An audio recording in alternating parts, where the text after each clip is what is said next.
ইয়া রাসূলুল্লাহ কষ্ট নিবেন না, বাংলাদেশের অসংখ্য প্যান্ডেল আছে, 100 বার শোনা যা লিল্লাহে তাকবীর, লিল্লাহে তাকবীর, লিল্লাহে তাকবীর, কিন্তু একটা বার শোনা যায় না ইয়া রাসূলুল্লাহ, ইয়া রাসূলুল্লাহ। মাইকের আওয়াজ সামনে পিছনে ডানে বামে যতটুকু যায়, আজকে যারা ইয়া রাসূলুল্লাহ স্লোগান দিতে চায় না, চট্টগ্রাম প্যারেড ময়দানে লিল্লাহে তাকবীর শোনা যায়, পেকুয়াতে 3 লাখ 4 লাখ মানুষের সামনে লিল্লাহে তাকবীর শোনা যায়, কিন্তু ইয়া রাসূলুল্লাহ শোনা যায় না। ভাই আমি জানি বাজারের ভিতরে কিছু ব্যবসায়ী তোমরা আছো, হয়তোবা ইয়া রাসূলুল্লাহ স্লোগান তোমাকে ভুল বোঝানো হচ্ছে, এটার ভিতরে শিরক আছে, কিন্তু আমি দায়িত্ব নিয়ে বললাম যে এই প্যান্ডেলে ইয়া রাসূলুল্লাহ স্লোগান নাই, ওই প্যান্ডেলে আমার নবীও নাই। কথা বলো ঠিক কিনা? যে প্যান্ডেলে ইয়া রাসূলুল্লাহ স্লোগান নাই, ওই প্যান্ডেলে আমার নবী নাই। যে প্যান্ডেলে আমার নবী নাই, ওই প্যান্ডেলে রহমাতুল লিল আলামিনের রহমত নাই। যে প্যান্ডেলে রহমত থাকবে না, ওই প্যান্ডেলের যুবক ওয়াজ শুনবে, মাথায় টুপি থাকবে, মুখে দাড়ি থাকবে, গায়ে পাঞ্জাবি থাকবে, পরনে পাজামা থাকবে, নামাজও পড়বে, নামাজ শেষ করে টঙ্গীর ইস্তেমার মাঠ দখল করার জন্য 2 গ্রুপে মারামারি করে 2 জনকে মার্ডার করতে এর বুক কাঁপবে না, কারণ এদের হৃদয় থেকে ইয়া রাসূলুল্লাহ মানে রহমাতুল লিল আলামিনের রহমতকে সরায় ফেলা হয়েছে। যাদের অন্তর রহমত থাকবে না, কসম খোদার এরা লিল্লাহে তাকবীর বলবে, তবে হৃদয়টা নেকড়ে বাঘের চাইতে হিংস্র হয়ে থাকবে, পাথর মতো শক্ত হবে। এরা নামাজ পড়বে, নামাজ শেষ করে বাইতুল মুকাররমের খতিব কে হবে এটা নিয়ে তারা 2 গ্রুপের জুতা নিক্ষেপ করে মারামারি করে মসজিদকে অপবিত্র বানিয়ে ছাড়বে, কারণ এদের হৃদয় থেকে রহমাতুল লিল আলামিনের ইয়া রাসূলুল্লাহ স্লোগানকে দাপন করে ফেলা হয়েছে। যাদের অন্তর ইয়া রাসূলুল্লাহ স্লোগান নাই, এরা 14 দিন পরে দাপন করা নুরাল পাগলার লাশকে কবর থেকে উঠিয়ে অক্টেন ঢেলে পেট্রোল ঢেলে আগুন জ্বালিয়ে কয়লা বানিয়ে দিবে। আমার আল্লাহ বলে কেউ যদি দুনিয়াতে অপরাধ করে দুনিয়ার আদালতে বিচার হবে, কবরে যাওয়ার পরে আমি আল্লাহর আদালতে বিচার হবে। কিন্তু তৌহিদি জনতা নামে একটা গোষ্ঠী আছে, এরা বলে আল্লাহর আদালত মানি না, কবর থেকে উঠা অক্টেন ডাল পেট্রোল ডাল দাউদা করে আগুন জ্বালা। আল্লাহর কসম করে বলে যাদের অন্তরে ইয়া রাসূলুল্লাহ স্লোগান নাই, এরা নামাজ পড়বে, নামাজ পড়তে পড়তে কপালে 1 দাগ 2 দাগ 3 দাগ লাগবে, এরপরে নামাজ শেষ করে আল্লাহর ওলির মাজার তারা ভাঙচুর করবে, আল্লাহর ওলির মাজারে আগুন জ্বালাবে। মনে রেখো, আল্লাহর ওলির মাজার যদি ভাঙতে চাও এমন ভাবে ভাঙব যাতে করে আল্লাহর ওলির মাজারের ভিতরে কাপন পর্যন্ত দেখা যায়, তাহলে বুঝতে পারবা তুমি কে আমি কে। আর যিনি মাজারে শুয়ে আছে উনি কে? মুহাম্মদ কি গোলাম কা কাফন ময়লা নেই হোতা। আল্লাহর কসম, যারা আল্লাহ রাসূলের প্রেম অন্তর রাখে এরা মৃত্যুর পরে আদরকে মাটিও খায় না, জমিও ছুঁয় না। ডানা হাত তুলে বলো ঠিক না? এই জন্য আমরা ইয়া রাসূলুল্লাহ স্লোগানের পক্ষের লোক সুন্নি হতে পেরে সবাই জবান খোলে একবার বলি আলহামদুলিল্লাহ। আল্লাহ আওয়াজে মানছি না, জবান খুলে আলহামদুলিল্লাহ। সুন্নি পরিচয় খুশি না বেজার? একটু জবান খুলে খুশি না বেজার? তুমি কে আমি কে? এই আওয়াজ হবে না, তুমি কে আমি কে? আরেকটা আওয়াজ দিয়ে বলো না, তুমি কে আমি কে? না, আপনি বলবেন চন্দনা সুজোর একটা প্যান্ডেল ভিতরে তুমি কি আমি কি হুঙ্কার মারছ, আরে এমনটা নয়। আমাদের আলমগীর বৌদিবা আছেন আর অসংখ্য আলেম ওলামা আছেন।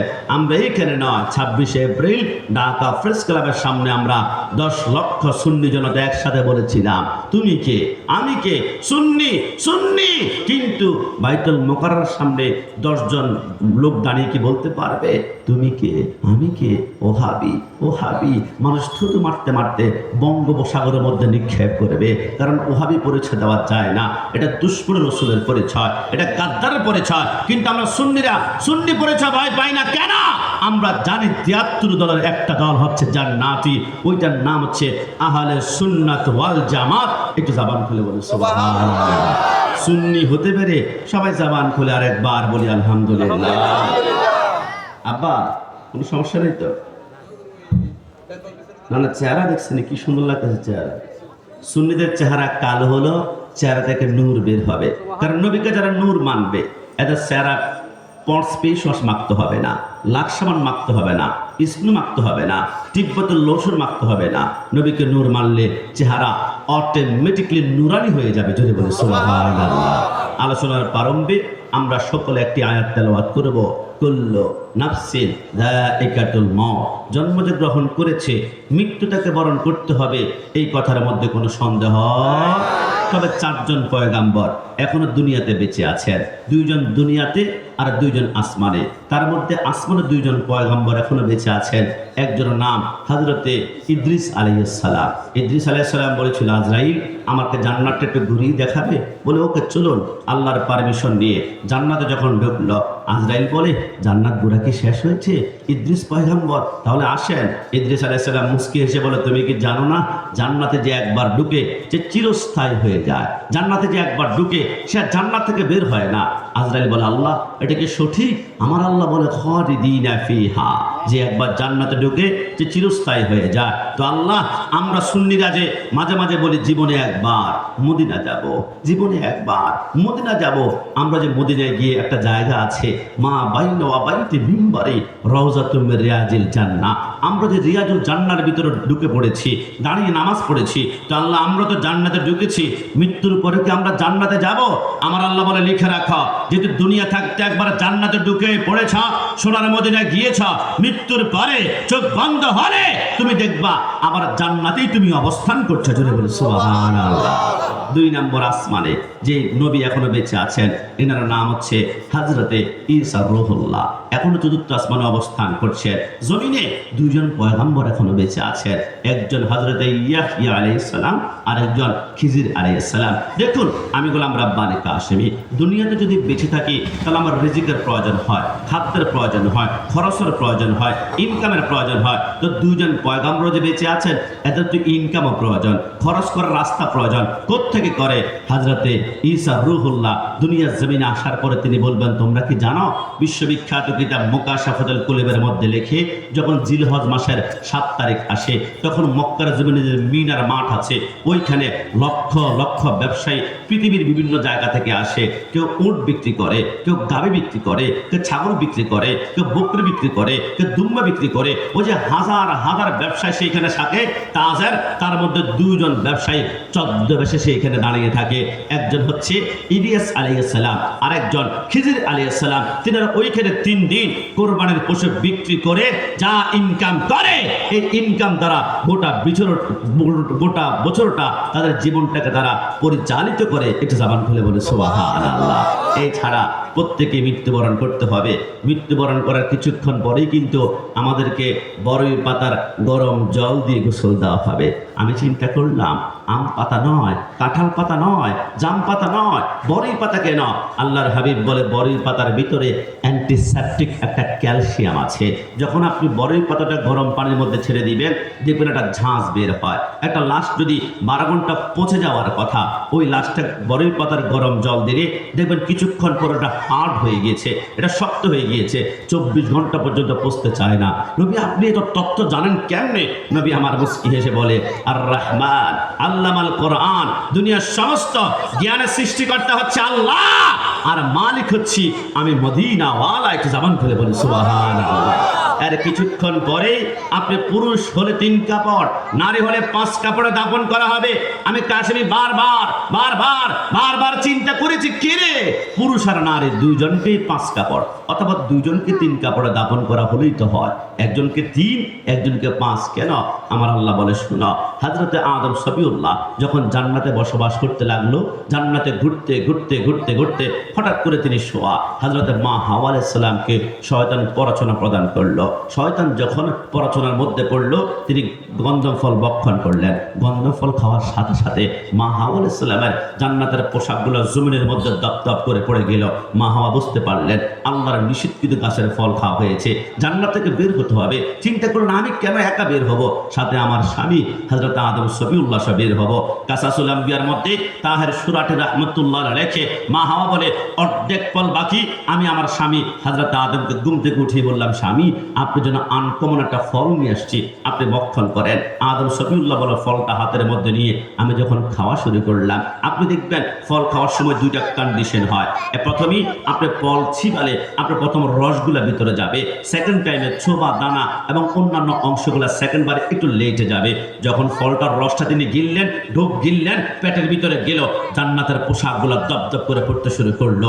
আদম সফিউল্লাহ বুঝতে পেরেছেন এটা আল্লাহর নিষিদ্ধকৃত গাছের ফল। না না না, আমার ভিতরে মুখে এখনো দানা, এখনো ছোবা, এখনো আটি আছে, ওইটা পেটে ঢুকতে দেওয়া যাবে না। তিনি সাথে সাথে কণ্ঠ কণ্ঠনালীর মধ্যে ধরে এত জোরে একটা চিপ দিয়েছিলেন, কণ্ঠনালীর এই জায়গাটা ভেঙে গিয়ে এখনো পর্যন্ত গন্ধম ফলের দানা, ছোবা এবং কিছু আঁশ এখানে আটকে আছে। এই জন্য পুরুষের কণ্ঠনালীটাকে আল্লাহ এখনো পর্যন্ত উঁচু করে রেখে দিয়েছেন। জোরে বলি সুবহানাল্লাহ। আপনি খেয়াল করেছেন 1,24,000 পয়গাম্বর একজনকে মহিলা বলেন নাই, অসংখ্য খতিব আছে একজনও মহিলা নাই, অসংখ্য ইমাম আছে একজনও মহিলা নাই, অসংখ্য ঈদগার খতিব আছে একজনও মহিলা নাই। কেন কেন কেন? আমার আল্লাহ বলে ইসলামের দাওয়াত দিতে হলে তোমাকে মাঝে মাঝে গর্জন করতে হবে, চিৎকার করতে হবে। একজন পুরুষ যখন গর্জন করে তখন স্টেজ থরথর করে কাঁপে, একজন পুরুষ যখন গর্জন করে স্পিকার লাইন কেটে যায়, কিন্তু একজন নারী যত বেশি চিৎকার করে তার গলার আওয়াজ কণ্ঠ তত চিকন হয়ে যায়, আরো যত চিৎকার করলে আরো চিকন হয়ে যায়। কারণ নারীর কণ্ঠনালীর ভিতরে জান্নাতের ফলের রস নাই, দানা নাই, ছোবা নাই। কিন্তু আদম শফিউল্লাহ ওই যে এখনো পর্যন্ত টিপ দিয়ে জান্নাতের ফলের রস, দানা, ছোবা আটকে আছে। এজন্য জান্নাতের ফলের বরকতে আদম থেকে শুরু করে তার প্রত্যেকটা পুরুষ সন্তানের কণ্ঠনালীর ভিতরে আল্লাহ এখনো শক্তি পাওয়ার দিয়ে রেখেছেন। একটু জাবান খুলে বলে সুবহানাল্লাহ। এবার আদম শফিউল্লাহ মা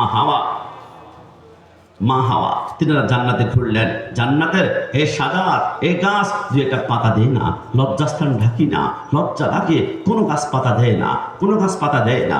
আদম শফিউল্লাহ বলে হঠাৎ দেখলাম একটা গাছ এসে আমি আদমের সামনে ঝুঁকে গেল, হে আদম আপনি যতটা পাতা প্রয়োজন লজ্জাস্থান ঢাকার আপনি নিতে পারেন। আদম শফিউল্লাহ বলে আমি 3টা পাতা দিয়ে আমার লজ্জাস্থান ঢেকেছিলাম। মা হাওয়া বলে আমার 2টা স্তন একটু উঁচু ছিল বিদায় আমি বাড়তি আরো 2টা পাতা নিয়েছি। আমি হাওয়া 5টা পাতা দিয়ে লজ্জাস্থান ডেকেছি। আমার আল্লাহ বলে আদম তুমি যদি 3 কাপড়ে লজ্জাস্থান ডেকেছ তোমাকে 3 কাপড়ে দাপন করা হবে। আর হাওয়া তুমি যদি 5টা পাতায় লজ্জাস্থান ডেকেছ নারীদেরকে 5 কাপড়ে দাপন করার সিদ্ধান্ত আমি আল্লাহ জান্নাত থেকে গ্রহণ করলাম। জোরে বলে সুবহানাল্লাহ।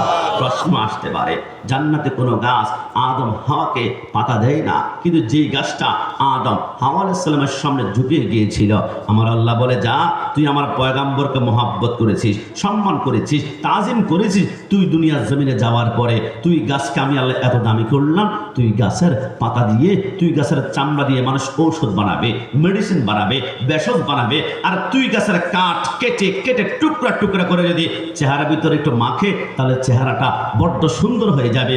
ওইটার নাম হচ্ছে চন্দন গাছ। একটু জামান ফেলে বলে সুবহানাল্লাহ। একটা গাছ যদি পয়গাম্বরকে মহব্বত করে তো দামি হতে পারে, আমরা তো সাধারণ কোনো গাছ নয়, সাইয়্যিদুল মুরসালিনের উম্মত। ওই নবীকে তাজিম মহব্বত করে ইয়া নবী সালাম আলাইকা বলে নবীকে সালাম দিলে বিদআতের ফতোয়া দিবে, এতে কিচ্ছু আসা যায় না। আপনারা দেখেছেন 1 মাস পূর্বে বাংলাদেশের করিমগঞ্জে কিশোরগঞ্জে একজন ভাই নবীকে দাঁড়িয়ে সালাম দিতে গিয়েছিল।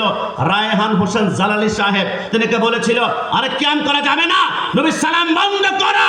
আমি আশ্চর্য হলাম, নবীকে দাঁড়িয়ে সালাম দিচ্ছে আর তারা বলে নবীকে সালাম দেওয়া যাবে না। তার 1 সপ্তাহ পরে 16 ডিসেম্বরে দেখলাম যে ভাইয়েরা নবীকে সালাম দিতে নিষেধ করেছিল এরা 16 ডিসেম্বরে দেখছি গান গায়, সালাম সালাম হাজার সালাম সকল শহীদ স্মরণে স্মরণে আমার হৃদয় রেখে যেতে চায় তাদের স্মৃতির চরণে। বলুন না একসাথে সালাম।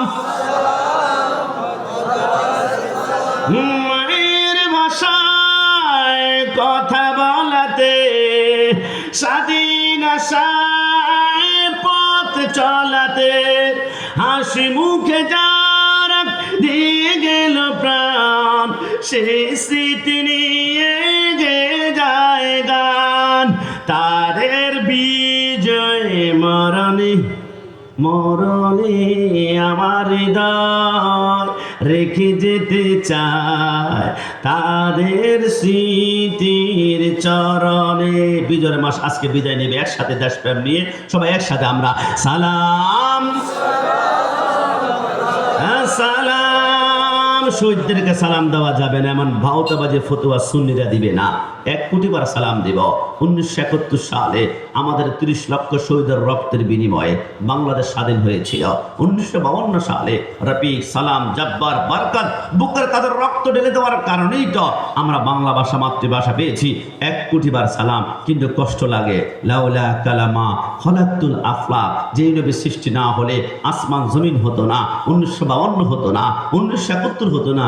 ওই নবীকে সালাম দিলে বিদাতি বিদাতি বিদাতি। আর 16 ডিসেম্বর আসলে সালাম নিয়ে গান গাওয়ার জন্য এত মায়া, এত মোহাব্বত। বুঝতে হবে এরা দুনিয়ার ক্ষমতা চায়, এরা মসনদ চায়, এরা পার্লামেন্ট মেম্বার হতে চায়, এরা সংসদ সদস্য হতে চায়। মনে রাখবা, সুন্নিরা দুনিয়া প্রেমিক নয়, সুন্নিরা হচ্ছে নবী প্রেমিক। কথা বলো ঠিক কি না? যুবক, কষ্ট নিবা না, তোমাদের ঈমান কিন্তু হুমকির মুখে আছে। দিন কায়েমের বাংলাদেশে একটি দল আছে, কষ্ট নিতে হবে না, ইমাম রক্ষার জন্য বলছি। বাংলাদেশে একটি দল আছে, দিন কায়েমের মধুর স্বপন দেখানো যে ভাইয়েরা কবর থেকে লাশ পুড়িয়ে মন্দিরে দেয় পাহারা। কথা বলো ঠিক কিনা? বাংলাদেশে একটি দল আছে, আমার হাসি আসে, মাজার বাঙ্গে রাও পারে না, দাদার বাড়ির প্রসাদ খায়, রোজা পূজা এক করে দেয়, ভোটের কাছে অসহায়। কথা বল ঠিক কিনা? আমরা বলি বাংলাদেশে যে দলটি বলে ইমানের চাইতে ভোটের দাম বেশি, আমরা বলছি খবরদার, সুন্নিরা প্রয়োজনে আতরের ব্যবসা করবে, লাভ যদি না হয় রাসূলের সুন্নতের আতরের দাম নাকের ঢোকা থেকে বের হবে। দল করলে আহলে সুন্নাত ওয়াল জামাত করব। দুনিয়ার ক্ষমতা না পেল মদিনাওয়ালার কদম ধরে ধরে সুন্নিরা জান্নাতে গমন করবে। একটু জামান করে সুবহানাল্লাহ। আর কিছুক্ষণ পরেই কিন্তু দুনিয়ার জমিন থেকে যাওয়ার পরে আমাদেরকে কবর রাখা হবে। কবরে 2টা স্টেশন হবে, একটা হবে রওজা জান্নাত, আর একটা হুফরা মানে জাহান্নাম। সকলে বলুন তো, আমরা জাহান্নাম চাই নাকি জান্নাত চাই? আমরা সকলে জান্নাতে যেতে চাই কিনা? 2 হাত তুলে বলতে হবে চাই কিনা? যুবক আমার, পর্দানি সিং মা বন্যা আল্লাহর নবী বলে জান্নাতে যেতেই হলে তোমাদের সামনে 4টা আমল থেকে তোমরা সব সময় তোমাদের জীবন উৎসর্গ করতে হবে। 4টা আমল কখনো ছাড়া যাবে না। নবী বুঝতে পারলাম না। আমার নবী বলে মেরাজের রজনীতে আমি যখন বোরাকের পিঠের মধ্যে উঠলাম, বোরাক যখন টুকটুক করে হাঁটতে শুরু করলো, জিবরাইল বলে ফিয়া মুহাম্মদ সাল্লাল্লাহু আলাইহি ওয়াসাল্লাম, নবী একটু বোরাক থেকে নামুন না। আমার নবী নামলো। জিবরাইল বলে নবীর সামনে কি দেখতে পারলেন? আমার নবী বলে লক্ষ লক্ষ মানুষের সামনে আমি দেখলাম একজন মানুষ, তার মাথার নিচে বড় পাথর দেওয়া, পাথরের মধ্যে মাথাটা রেখে চোখটা বন্ধ করে উপরে থেকে যখন ঘুমাচ্ছিল, আরেকজন ফেরেশতা মাথার মধ্যে হঠাৎ করে আরেকটা পাথর দিয়ে বাড়ি দিল, মাথার মগজগুলো চূর্ণ হয়ে গেল। জিবরাইল বলল নবী এরা কারা? আমার নবী বলে তুমি বলো না। জিবরাইল বলল নবী আপনি আমাকে কেন জিজ্ঞেস করছেন? আপনি তো সৈয়দুল আম্বিয়া, আপনি সমস্ত নবীদের সরদার, আপনি সব জানেন, তারপর আমাকে কেন জিজ্ঞেস করছেন? আমার নবী বলে আমি তো জানার জন্য প্রশ্ন করি না, আমি আমার উম্মতকে জানিয়ে দেওয়ার জন্য প্রশ্ন করেছি। জোরে বলে সুবহানাল্লাহ। জিবরাইল বলেন নবী নবী নবী নবী বলা হবে, তবে 2 নম্বর জায়গার মধ্যে চলুন না। আমার নবী গেল।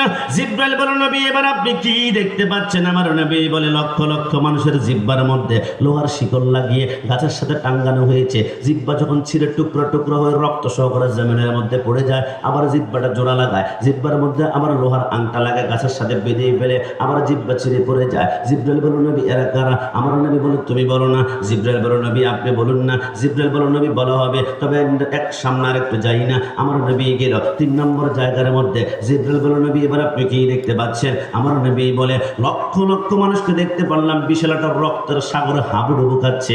রক্তের সাগরের ভিতর থেকে নিঃশ্বাস নেওয়ার জন্য যখন নাকটা বের করে নিঃশ্বাস দিয়ে নিঃশ্বাস টানবে, হঠাৎ করে নাকটা বের করেছে, আসমান থেকে ফেরেশতারা পাথরে মেরে মাথার মগজগুলো চূর্ণ বিচূর্ণ করে ফেলেছে। জিবরাইল এরা কারা? নবী বলা হবে সর্বশেষে একটা জায়গার মধ্যে চলুন না। আমার নবী যেতে লাগলো। জিবরাইল বলে নবী নবী নবী এবার বলুন না সর্বশেষ আপনি কি দেখতে পাচ্ছেন? আমার নবী বলে ওয়াল্লাহি আল্লাহর কসম 500 বছরের রাস্তা লম্বা একটি গাছ দেখতে পাচ্ছি। ওই গাছের নিচে কি দেখতে পাচ্ছেন? নবী আমার বলেন নূরানী সুরতের একজন মানুষ দেখতে পাচ্ছিলাম। ওই মানুষের সামনে কি দেখতে পাচ্ছেন? আমার নবী বলে কোটি কোটি নাবালেগ বাচ্চা বসে বসে আল্লাহর কোরআন তেলাওয়াত করছে। জোরে বলি সুবহানাল্লাহ। পরের জায়গা পরের জমিন, পরের জায়গা পরের জমিন, ঘর বানায়া আমি রই, আমি তো সেই ঘরের মালিক নয়, আমি তো সেই ঘরের মালিক। কি আপনাদের কষ্ট হচ্ছে? তো বলুন না, পরের জায়গা, পরের জমিন, পরের জায়গা। একটু বলতে সমান করতে, আমি তো সেই ঘরের মালিক নয়, আমি তো সেই ঘরের মালিক। অসে ঘরে খানা যার জমিদারি,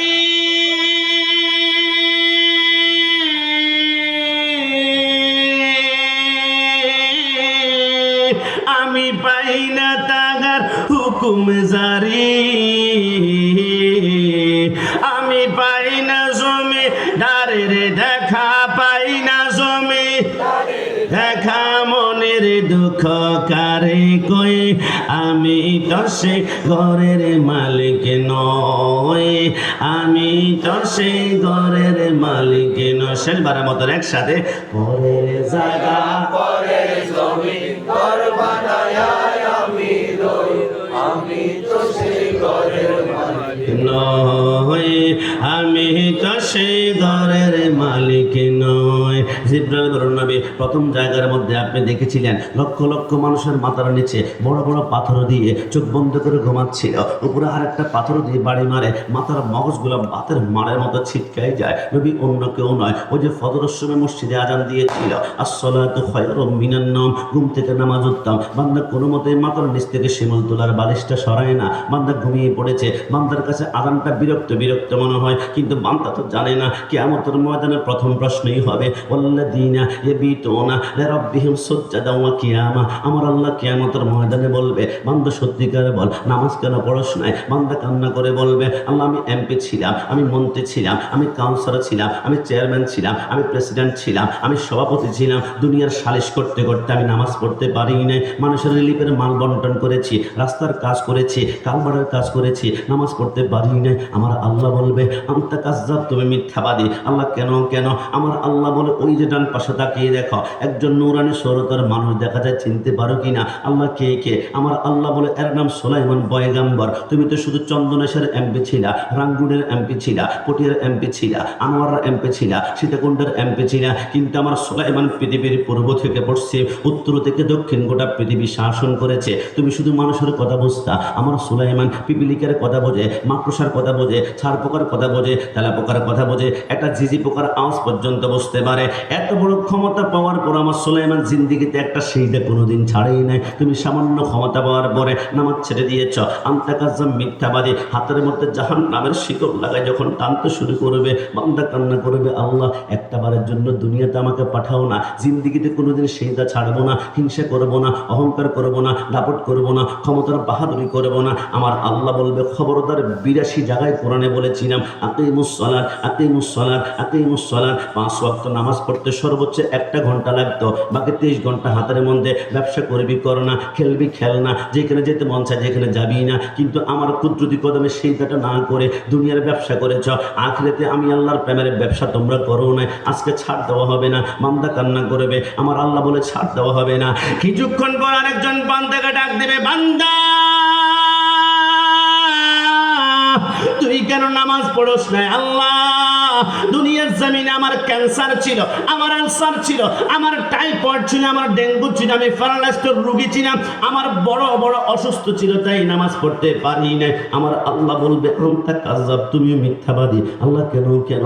আমার আল্লাহ বলে, ওই যে ডান পাশে তাকিয়ে দেখো, একজন নূরানি সুরতের মানুষ দেখা যায়, চিনতে পারো কিনা? আল্লাহ কে কে? আমার আল্লাহ বলে, এর নাম হযরতে আইয়ুব আলাইহিস সালাম। 18 বছর কামড়িয়েছে, যতবার কামড় দেয় আইয়ুব উফ না বলে, আইয়ুব বলে আল্লাহ। আইয়ুবকে যখন কামড়ানো শুরু করেছিল, আইয়ুব বলেছিল, আল্লাহ অঙ্গ প্রত্যঙ্গ সব কামড়িয়ে শেষ করে ফেলাক, আমার কোনো অভিযোগ নাই, কিন্তু আল্লাহ আমার একটা অঙ্গ আপনি একটু হেফাজত করবেন। আমার আল্লাহ বলে, এটা আবার কোনটা? আল্লাহ, এটা হচ্ছে আমার লিসান, এটা হচ্ছে আমার জিহ্বা। কি আইয়ুব জিহ্বা দিয়ে কি করবে? আল্লাহ অন্তত পক্ষে সেইটার মধ্যে গিয়ে জিহ্বাটা নাড়িয়ে নাড়িয়ে তাসবিহ পড়তে পারে, সুবহান রাব্বিয়াল আলা, সুবহান রাব্বিয়াল আলা। আমার আইয়ুবকে যখন কামড়ানো শুরু করেছিল, ওজনটা ছিল 89 কেজি, কিন্তু ক্যামেরা এমন ভাবে কামড়িয়েছিল, চামড়ার ভিতরে ভিতরে এক টুকরা গোশত খাওয়ার আর বাকি ছিল না, ওজনটা 9 কেজির মধ্যে চলে আসলো। বিবি রাহিমা বলে, স্বামীকে যখন কাঁধের মধ্যে নেই বিন্দু মাত্র ওজন আমার বাবুর কাছে অনুভব হয় না, কিন্তু আমার আইবেতে অসুস্থ হওয়ার পর, ওজন কমে যাওয়ার পর একটা বারের জন্য সেইটা ছাড়িয়ে নেয়। তুমি সামান্য অসুস্থ হওয়ার পর নামাজটা ছেড়ে দিয়েছ,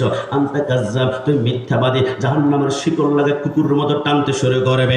কিছুক্ষণ পর আরেকজন বান্দিকে বলবে, বান্দি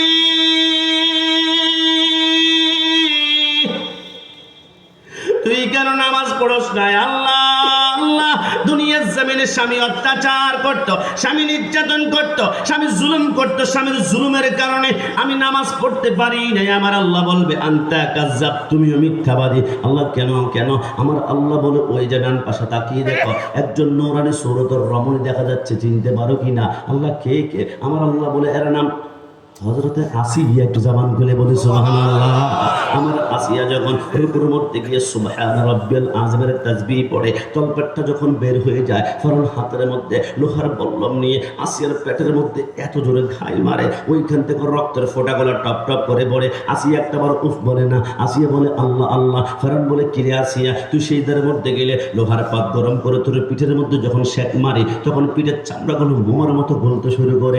আসিয়া কোন রবর প্রেমের মধ্যে পড়ে গেলি? এত বছর তোকে জ্বালিয়ে পড়ে আঙ্কার করলাম, কিন্তু একটা বার আমি ফরনকে যদি খোদাই বলতে, গোটা বাদশাহী তোর কদমের মধ্যে হাজির করতাম। আসিয়া বলো, সম্ভব নয়। যতক্ষণ আমার নিঃশ্বাস থাকবে, প্রতি নিঃশ্বাসে আল্লাহ, প্রতি নিঃশ্বাসে আল্লাহ, প্রতি নিঃশ্বাসে আল্লাহ বের হবে। ফরন বলে, আগামীকাল এমন শাস্তি দিব তোর খোদাকে পর্যন্ত ভুলে যাবি। বলে, কি করবা? পরের দিন আসিয়ার দুইটা হাত বেঁধে ফেললো, দুইটা পা বেঁধে ফেললো, উত্তপ্ত মরুভূমির মধ্যে আসিয়াকে চিৎ করে শোয়াই দিল। আসিয়া বলে উত্তপ্ত, আসিয়া বলে উত্তপ্ত মরুভূমির বালি বালি নয়, এক একটা জ্বলন্ত কয়লার মতন মনে হচ্ছিল। কিছুক্ষণ পরে দেখলাম আমার পিঠের চামড়াগুলো মোমর মতো গলতে শুরু করলো, আমার হাড্ডিগুলো মোমর মতো গলতে শুরু করলো, আমার সমস্ত গোশতগুলো মোমর মতো গলতে শুরু করলো, হাড্ডিগুলো মাটির সাথে ঠন ঠন করে বাড়ি খাচ্ছে। আসিয়া বলে, ওগো রব্বুল আলামিন, আমার পিঠের মধ্যে গোশত নাই, চামড়া নাই, গোশত আর চামড়া ছাড়া আমি হাড্ডি দিয়ে কখনো সেইটা করতে পারবো না। আসিয়া আল্লাহর দরবারে হাত তুলল, আল্লাহ দুনিয়াতে চামড়া গোশত ছাড়া হাড্ডি দিয়ে আমি সেইটা করতে পারবো না। আল্লাহ যদি সেইটাই করতে না পারে, দুনিয়াটার বেঁচে থাকতে চাই না। আল্লাহ শুনিয়েছি জান্নাতে নাকি তোমার সুন্দর একটি ঘর আছে। আল্লাহ তোমার ঘরের পাশে আমি আছি, একটা ছোট্ট একটা জান্নাতে ঘর দান করো না। আমার আল্লাহ বলে, আমার রহমতের সাগরের তুফান শুরু হয়ে গেল, আমার রহমতের সাগরের সাইক্লোন শুরু হয়ে গেল। আমার আল্লাহ বলে, জিব্রাইল 8টা বছর আসিয়ার পেটের চামড়া খুশি খুশি জমিনের মধ্যে পড়েছিল, কিচ্ছু আমার কাছে চাই না। আজকে জান্নাতে ছোট্ট একটা ঘর চেয়েছে, দেরি করিস না জিব্রাইল, এই দুনিয়ার মতো 8টা দুনিয়াকে জোড়া লাগিয়ে আসিয়ার জন্য জান্নাতে একটা ঘর বানা। আসিয়া সেইটা করতে দেরি হবে, আমি আল্লাহ জান্নাতে ঢুকাতে 1 সেকেন্ড পরিমাণ দেরি করবো না। জোরে বলে সুবহানাল্লাহ। রোজে হাসরে প্রথম প্রশ্ন, নামাজে পড়েছ নাকি? নামাজে ছাড়া সবই আমল দেবে তোমায় ফাঁকি। নামাজে হবে প্রথম হিসাব, নামাজে হবে প্রথম হিসাব। হাদিসে রয়, নামাজে ছাড়া রোজে হাসরে নেই কোনো উপায়। ডান হাত তুলে বলো, ঠিক কিনা? কোরআন হাদিস খোলে দেখো, বলো না, কোরআন হাদিস খোলে দেখো, কোরআন হাদিস পাবে সবে জায়গায়। নামাজে ছাড়া রোজে হাসরে নেই কোনো উপায়। শেষবার মতো, নামাজে ছাড়া কোনো উপায়, নামাজে ছাড়া রোজে হাসরে নেই কোনো উপায়। জিব্রাইল বলেন, নবী 2 নম্বর জায়গার মধ্যে দেখলাম লক্ষ লক্ষ মানুষের জিব্বার মধ্যে লোহার শিকল লাগিয়ে গাছের সাথে টাঙ্গানো হয়েছে। এরা জিব্বার টুকরা টুকরা হয়ে জমিনের মধ্যে পড়ে। এরা আবার কারা? জিব্রাইল বলে, অন্য কেউ নয়। ফালা তাকুল্লাহুমা উফি ওয়ালা তানহারহুমা ওয়া কুল্লাহুমা কাওলান কারীমা। যে সন্তান আব্বা আম্মার সাথে দুনিয়াতে গাদ্দারি করেছিল, এ যুবক, আব্বা আম্মার সাথে গাদ্দারি করেছ, তোমার আব্বা আম্মা 70-80 বছর বয়সের মধ্যে চলে গিয়েছে, দিয়েছে, এখন তোমার সাথে ঝগড়া করতে পারে না, শক্তি নেই, কিন্তু দরজা বন্ধ করে চোখের পানিগুলো টলটল করে ছেড়ে দিয়ে জবান দিয়ে একবার উফ শব্দ বলেছে। উফ বলার কারণে জিন্দিগির আমলগুলো আল্লাহ বরবাদ করে দিয়েছে। আমার আল্লাহ বলে সব সহ্য করতে পারে, কিন্তু আব্বা আম্মার জমানের উফ আমি আল্লাহ বরদাস্ত করতে পারি না। আরে যুবক, আমি কোন মায়ের কথা বলছি? মা, মা, মা। দুনিয়ার জমিনে একটা মায়ের শব্দ হচ্ছে মা।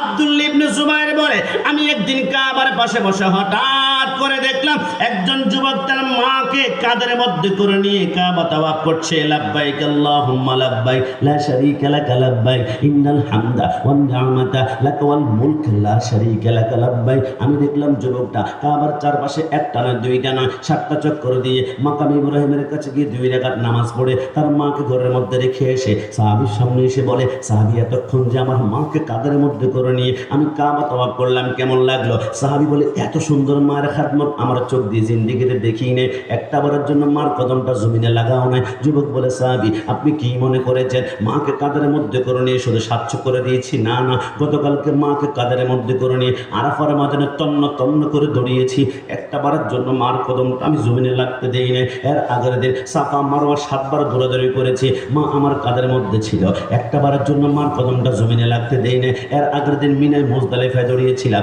সাহাবী বলে, মানে কি তোমার মাকে কাঁধের মধ্যে করে নিয়ে গোটা হজ তুমি কমপ্লিট করেছ?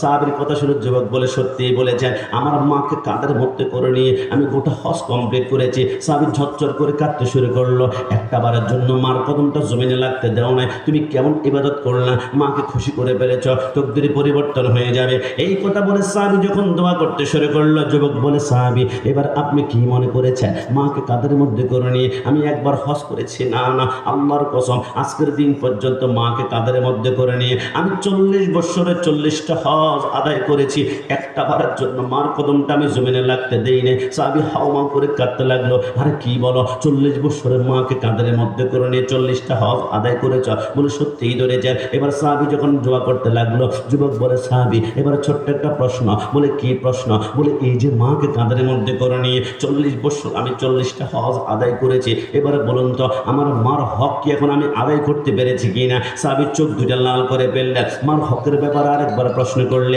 আমি তোমার সামনে থেকে চলে যাব, যারা পরিমাণ কথা বলবো না। যুবক বলল, বুঝলাম না, মাকে 40 বছরের কাঁধের মধ্যে করে নিয়ে 40টা হজ আদায় করেছে, এখনো পর্যন্ত বুঝি মার হক আদায় করতে পারি নাই। ওই সাহাবী চোখের পানিগুলো ছেড়ে বলে, আল্লাহর ইজ্জতের কসম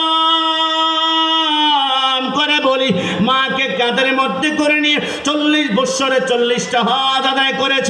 মার হক তো দূরের কথা, অনেক দিন পরে চাকরি বাকরি করে তুমি যখন ঘরের মধ্যে যাও, তোমার মা যখন অনেক দিন পরে তোমাকে দেখে হঠাৎ করে একটা মুচকি হাসি দেয়, আল্লাহর কসম এখনো মুচকি হাসির হক তো তুমি আদায় করতে পারো না। জোরে বলছো জান্নাতের ছাবি আমার মা, ও মা গো, জান্নাতের ছাবি আমার মা।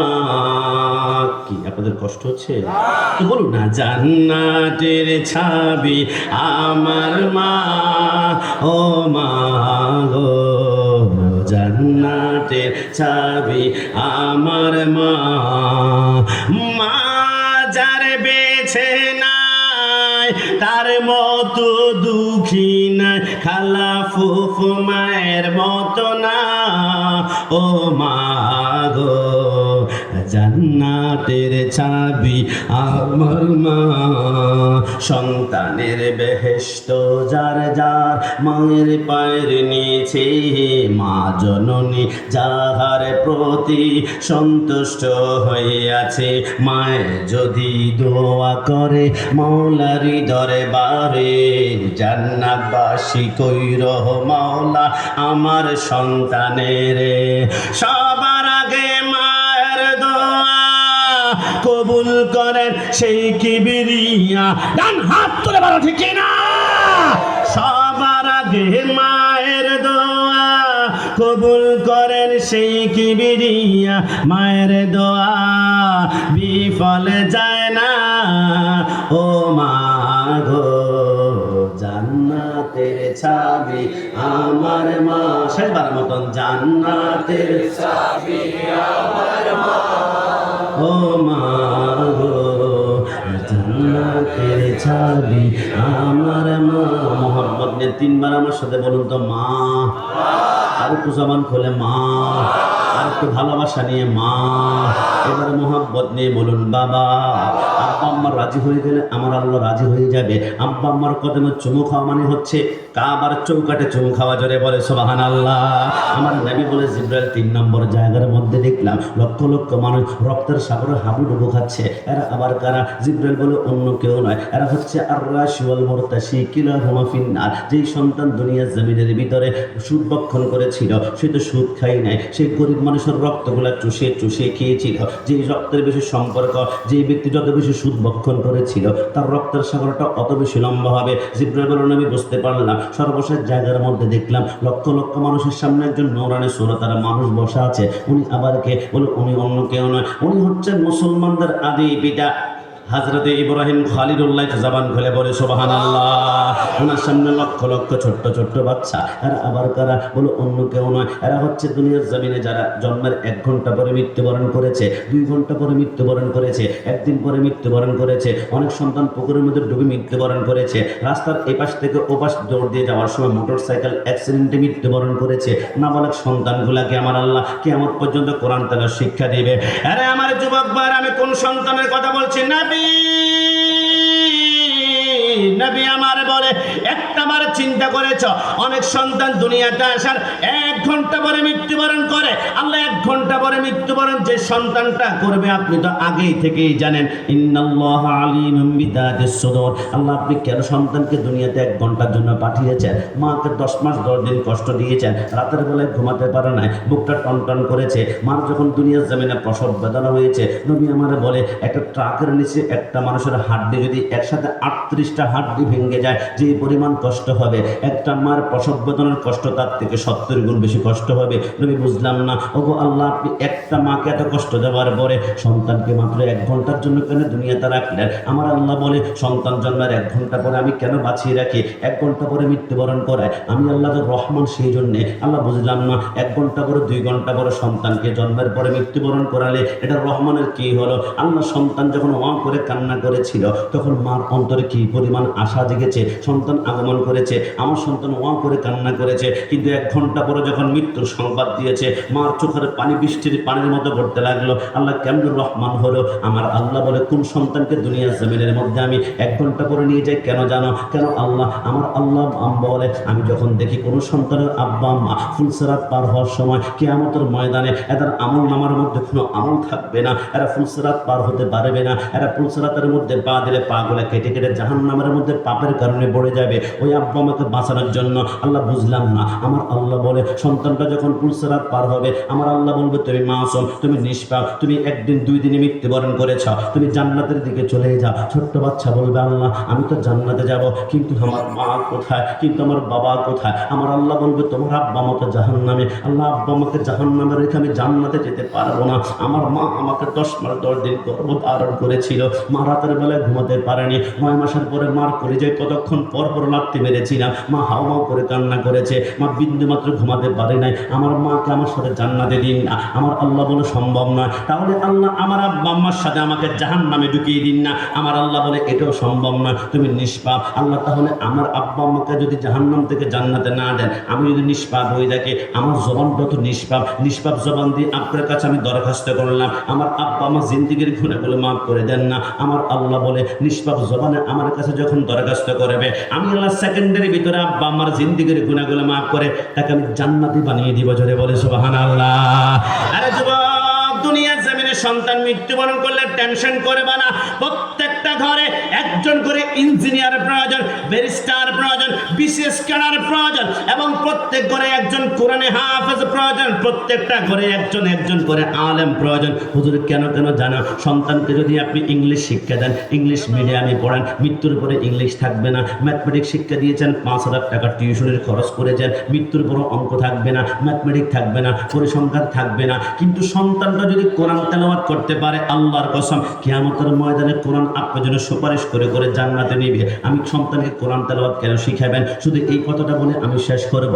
ঈসা রুহুল্লাহ বলে, আমি একদিন রাস্তা দিয়ে হাঁটতে হাঁটতে একটা কবরস্থানের পাশ দিয়ে যাচ্ছিলাম। আমি দেখলাম কবরের ভিতরে দাও দাও করে আগুন জ্বলছে, নারুল্লাহিল মুকাদা, দাও দাও করে যখন আগুন জ্বলছিল, লোকটা কান্না করে, আমি ভয় পেয়ে গেলাম। আমি কবরটা অতিক্রম করে এবার কিছুক্ষণ পরে আমি ছোট্ট করে ইসলামের কাজ যখন আমি প্রচার করার পরে আমার কবরের পাশ দিয়ে আসতে লাগলাম। আমি চিন্তা করলাম, একটু আগে যেই কবরে দাও দাও করে আগুন জ্বলছে, দেখি তো ওই কবরে এখন কি সাপ কামড়ায় নাকি বিচ্ছু কামড়ায় নাকি কোন আইটেমের আযাব চলে আমি দেখি। আসার সময় যখন আমি চোখটা খুললাম, আল্লাহর কসম যেই কবরে দাও দাও করে আগুন জ্বলছিল আসার সময় দেখলাম, ওই কবরে কিছুক্ষণ পরে দেখলাম 1,00,000 আইটেমের উপরে জান্নাতের বালখানা পড়ে আছে। একটু জাবান খুলে বলে সুবহানাল্লাহ।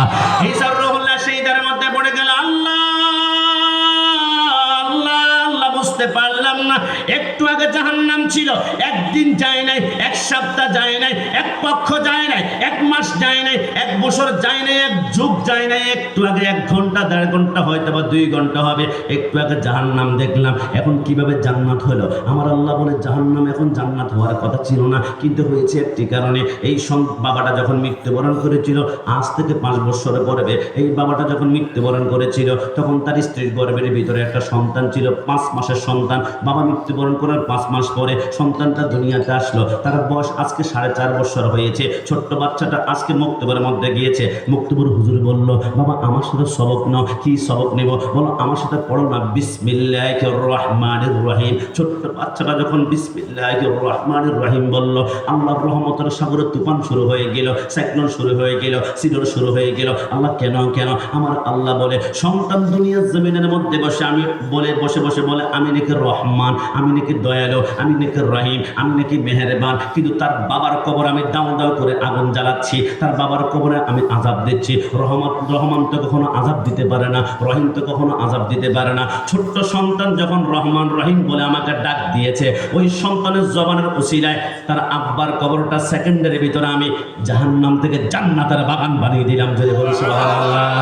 তুমি নবীর উম্মত দাবি করা সুন্নাহ মানো না, নবীর অপমানে তোমার হৃদয় কাঁদে না। ডান হাত তুলে বলো ঠিক না। এটা তারে পাল কি সুন্দর একটা তারে পাল দিত। তুমি নবীর উম্মত দাবি করা সুন্নাহ মানো না, নবীর অপমানে তোমার হৃদয় কাঁদে না।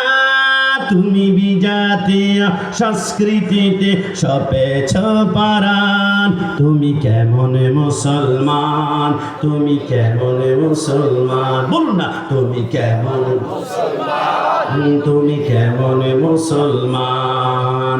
নামাজের সাথে নাই পরিচয়, নামাজের সাথে নাই পরিচয়, মানো না কোরআন, তুমি কেমন মুসলমান, তুমি কেমন মুসলমান। তুমি সুদের টাকায় প্রাসাদে গড় বস ছাড়ো না, দিন দুঃখীনা খেয়ে মরে খবর রাখো না। ডান হাত তুলে বলো ঠিক না। তুমি সুদের টাকায় প্রাসাদে গড় বস ছাড়ো না, দিন দুঃখীনা খেয়ে মরে খবর রাখো না। তুমি ঘুষ খেয়ে বিচার করো সাজিয়া প্রদান, তুমি কেমন মুসলমান, তুমি কেমন মুসলমান। শেষবারের মতন, তুমি কেমন মুসলমান, তুমি কেমন মুসলমান। নামাজের সাথে নাই পরিচয়, নামাজের সাথে নাই পরিচয়, মানো না কোরআন, তুমি কেমন মুসলমান, তুমি কেমন মুসলমান। চন্দনা সাহেব আশিক রাসূল ভাড়া, তোমার কাছে আমার প্রশ্ন, তুমি কেমন মুসলমান? নবীকে সাংবাদিক বলে গালি দেওয়া হয়, তোমার রক্তে আগুন ধরে না। নবীকে 6 প্যাক বলে গালি দেওয়া হয়, তোমার রক্তে আগুন ধরে না। নবীকে কাওবার রাখাল বলে গালি দেওয়া হয়, তোমার রক্তে আগুন ধরে না। নবীকে নিরক্ষর বলে গালি দেওয়া হয়, তোমার রক্তে আগুন ধরে না। আমরা 1 কোটি বার বলেছি আমার মাকে গালি দাও, কোনো প্রতিবাদ হবে না। আমার বাবাকে গালি দাও, কোনো প্রতিবাদ হবে না। আমার স্ত্রীকে গালি দাও, কোনো প্রতিবাদ হবে না। কিন্তু আন-নাবিয়্যু আওলা বিল মুমিনিনা মিন আনফুসিহিম, my prophet, my soul, my prophet, my heart, my prophet, my love, my prophet, my life. নবী আমার জান, নবী আমার প্রাণ, নবী আমার কলিজা। সুন্নিদের কলিজায় হাত দিলে ওই হাত মুসরে ভেঙে ফেলা হবে। ডান হাত তুলে বলেন কি না? সব সহ্য করা যায়, কিন্তু মদিনাওয়ালার সাথে গাদ্দারি সহ্য করা যায় না। জামান বলে বলেন যায় না। এই জন্য তো শুরু করলাম।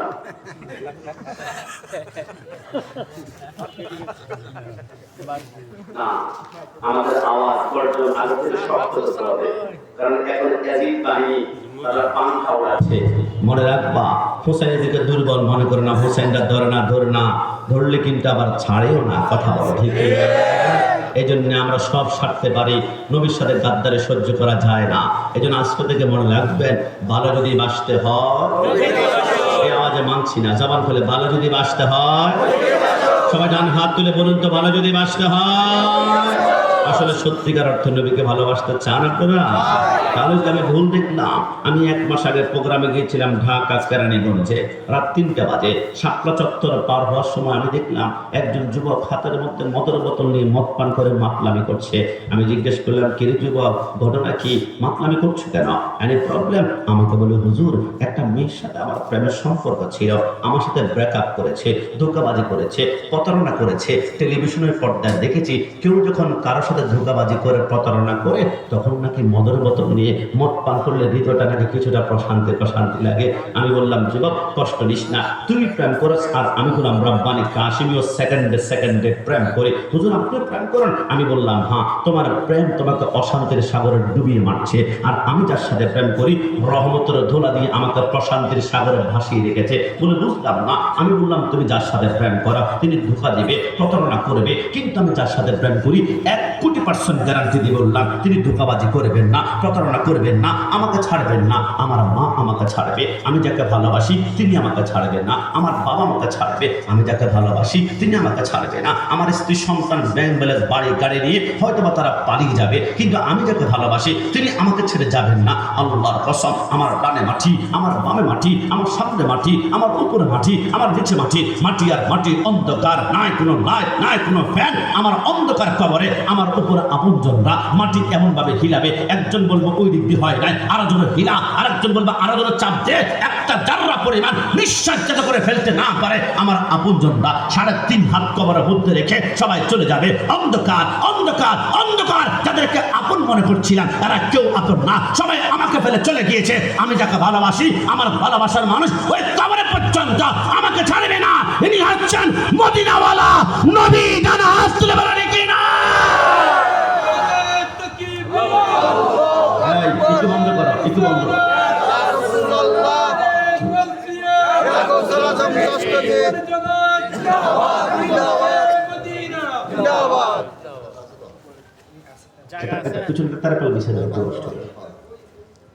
ভালো, একটু সর্বশেষ, ভালো যদি বাঁচতে হয়, আর একটু জবান দিয়ে, ভালো যদি বাঁচতে হয়, নবীকে যদি ভালো, আমি বুঝতে পারছি। আমি যদি জিজ্ঞেস করি তুই কেন একজন নারীর প্রেমে পড়লি, আমাকে হয়তো বা বলবে তার ডাগর চোখ আমাকে পাগল করেছে, বড্ড মায়াবী চেহারা, পাগল হয়েছি।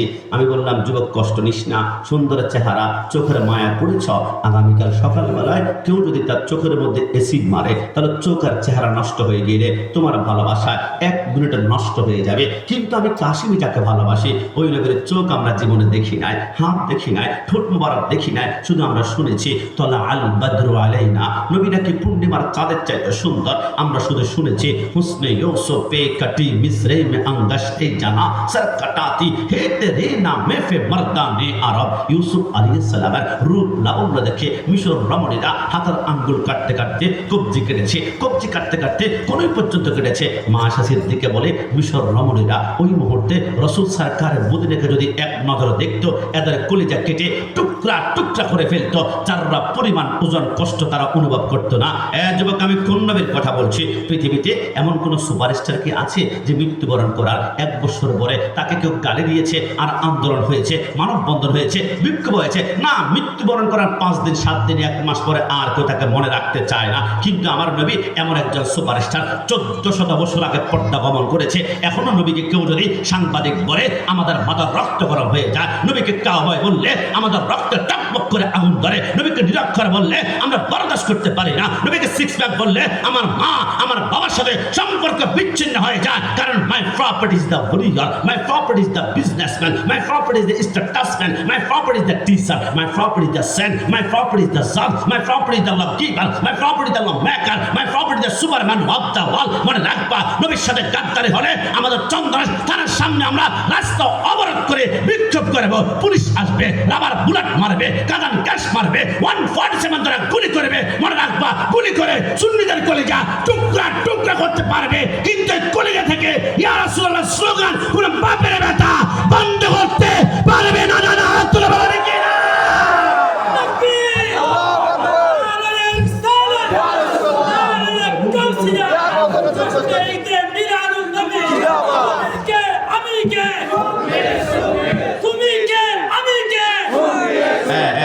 ভাইয়া ভালো যদি বাসতে হয় একটু জবান খুলে ভালো যদি ওকে সাউন্ড আদরি না, কেমন একটু মাইকের ভিতরে হালকা একটু কমাই দাও, হালকা হালকা একটু মাইকটা কমাই। মাইকের নাম কি রে? নাম কি? না সাউন্ডের নাম কি? সাউন্ডের নাম আছে না?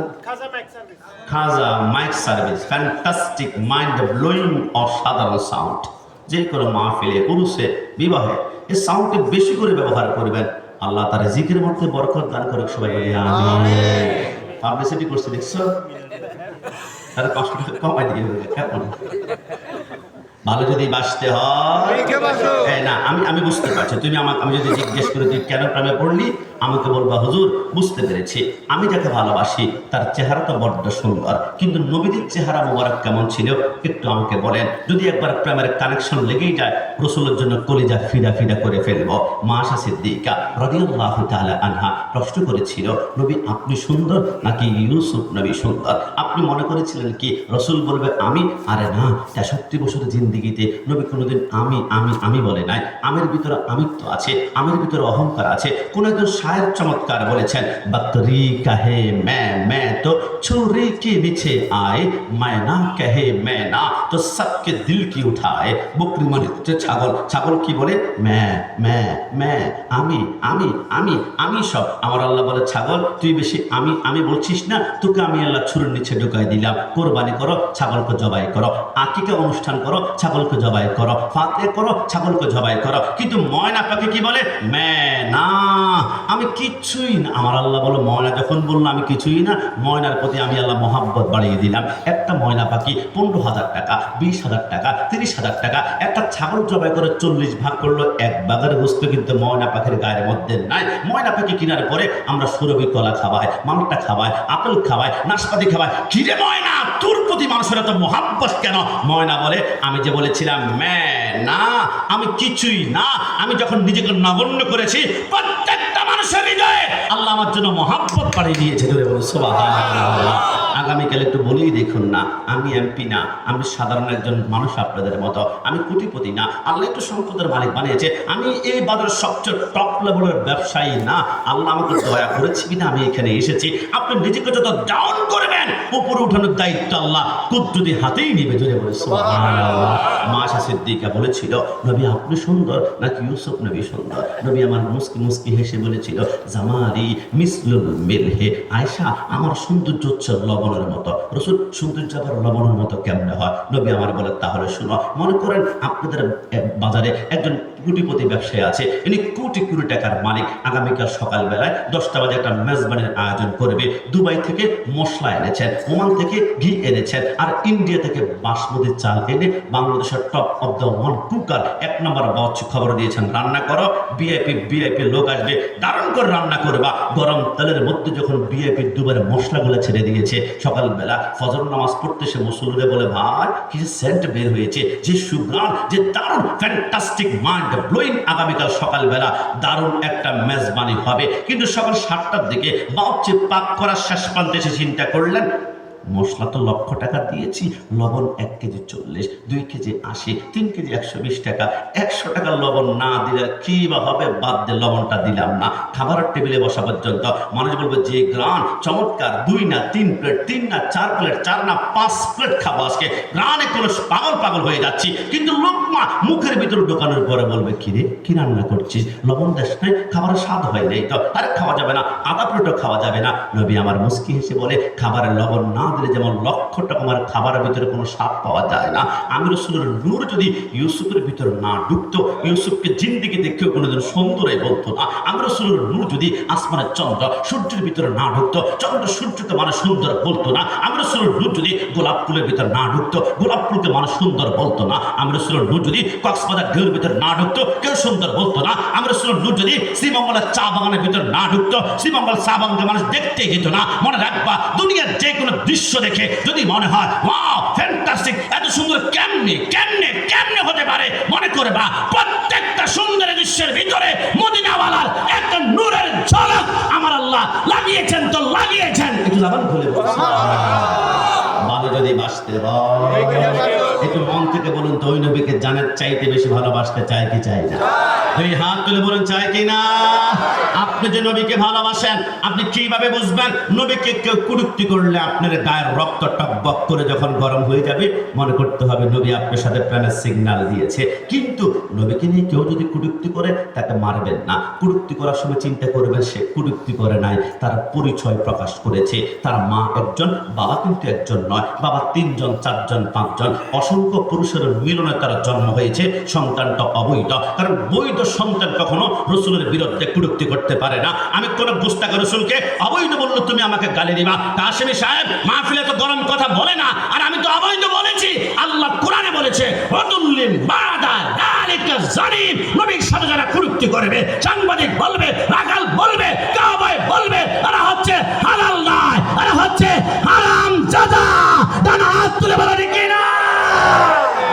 কিন্তু আমার নবীর বংশ আল্লাহ এত চমৎকার। হযরতে আদমকে বেটে শীষ, শীষকে বেটে ইয়ারাদ, ইয়ারাদকে বেটে কেনান, কেনানকে বেটে মেলাল, মেলালকে বেটে ইয়ারাদ, ইয়ারাদকে বেটে ইদ্রিস, ইদ্রিসকে বেটে মুতাওয়াশির, মুতাওয়াশিরকে বেটে লামাক, লামাককে বেটে নূহ, নূহকে বেটে সাম, সামকে বেটে যুলহা, যুলহাকে বেটে শালেহ, শালেহকে বেটে আবের, আবেরকে বেটে দাতা, দাতাকে বেটে রাবা, রাবাকে বেটে তারু, তারুকে বেটে নাহুর, নাহুরকে বেটে তারেক, তারেককে বেটে ইব্রাহিম খলিলুল্লাহ, ইব্রাহিম খলিলুল্লাহকে বেটে ইসমাইল জবিউল্লাহ, ইসমাইলকে বেটে কাদার, কাদারকে বেটে আমহাম, আমহামকে বেটে হামাল, হামাল के बड़ा साबर, साबर के बड़ा लाइसा, लाइसा के बड़ा इलियासा, इलियास के बड़ा ओद, ओद के बड़ा अव्वा, अव्वा के बड़ा अदनान, अदनान के बड़ा माइन, माइन के बड़ा नदर, नदर के बड़ा मोदर, मोदर के बड़ा इलियास, इलियास के बड़ा मुद्रिका, मुद्रिका के बड़ा कदीमा, कदीमा के बड़ा कदना, कदना के बड़ा नदर, नदर के बड़ा मालिक, मालिक के बड़ा फाप, फाप के बड़ा गालिब, गालिब के बड़ा लुई, लुई के बड़ा खाप, खाप के बड़ा मुर्रा, मुर्रा के बड़ा खिलाफ, खिलाफ के बड़ा कुसी, कुसी के बड़ा अब्दुल मन्नाफ, अब्दुल मन्नाफ के बड़ा हाशम, हाशम के बड़ा अब्दुल मुत्तलिब, अब्दुल मुत्तलिब के बड़ा अब्दुल्लाह, अब्दुल्लाह के बेटे মুহাম্মদ রাসূলুল্লাহ সাল্লাল্লাহু আলাইহি ওয়াসাল্লাম। দুই হাত তুলে বলি ইয়া রাসূলুল্লাহ। কি ইয়া রাসূলুল্লাহ স্লোগানে খুশি না বেজার? খুশি। জবান খুলে খুশি না বেজার? আমার পরে যিনি জনাব মুহাম্মদ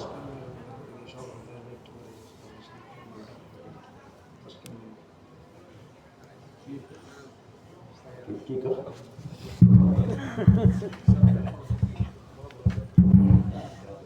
আসলে জিনিসটা হচ্ছে বাইডেনের সাথে বলছিলাম আমার আর একটা প্রোগ্রাম আছে, অনেক আগ থেকে 1 বছর যদি হয় সর্বোচ্চ 10টা, ভাই বলতেছে 10:30 পর্যন্ত একটু সময় দিতে হবে প্লিজ।